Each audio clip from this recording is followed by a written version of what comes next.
ये बात सुनने में आपको अटपटी लग सकती है, लेकिन जो खुलासा राकांपा प्रमुख शरद पवार की बेटी सुप्रिया को लेकर हुआ है, वो भी राज ठाकरे की तरफ से किए गए भविष्यवाणी के बाद कि आने वाले समय में मोदी कैबिनेट में सुप्रिया सुले अगर मंत्री बनती हैं तो उन्हें कोई आश्चर्य नहीं होगी।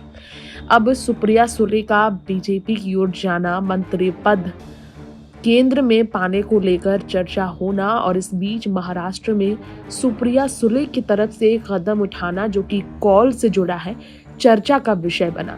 शरद गुट के नेता जयंत पाटिल ने बताया कि सुप्रिया सुले का कॉल उन्हें आया और सुप्रिया ने तत्काल वाईबी चौहान प्रतिष्ठान पहुंचने के लिए उन्हें कहा। ये बात उन्हें पता चली। अब सुप्रिया ने क्यों बुलाया, उनकी जानकारी उन्हें नहीं थी। अजीत और बाकी विधायक क्यों आए इस बैठक में, बागी नेता प्रफुल्ल, छगन, अन्य नेता भी पहुंचे, इससे भी वो हैरान रहे। तो सुप्रिया भी अजीत और बाकी नेताओं की तरह शरद अजीत को एक करने में पूरी तरह से जुट गई है और एनसीपी एकजुट हो, ऐसा वो भी चाहती है। उनके कॉल से इस तरह का कयास लग रहा है। जयंत पाटिल को भी ऐसा लगने लगा है। शरद पवार जो कि चाचा है अजीत के और छोटी बहन है सुप्रिया सुले अजीत पवार की, उनसे उनके घर पर ही मुलाकात हुई थी और जिस तरह शरद की पत्नी प्रतिभा को देखने आए अजीत, उनका ये व्यवहार सुप्रिया को वाकई रास आया। जिसके बाद सियासी मुलाकात शरद पवार के दफ्तर में हुई।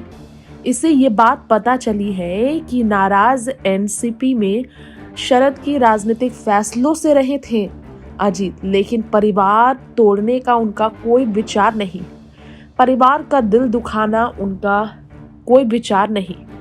चाची से वो मिलने आए थे तो चाचा ने लेटर दिया है, ये बात भी उन्होंने कहा था। उनकी परंपरा रही है कि वो परिवार को हमेशा महत्व दें। उनके माता पिता ने ये सिखाया, परिवार से मिलने का अधिकार है। ये बात कही थी अजीत ने। सुप्रिया और शरद की मौजूदगी में अजीत जब वहां पहुंचे तो उनका दिल से परिवार में स्वागत भी किया गया। इससे एक बात साफ पता चल चुकी है कि वाकई में सुप्रिया और अजीत के विचार अब भी एक ही हैं।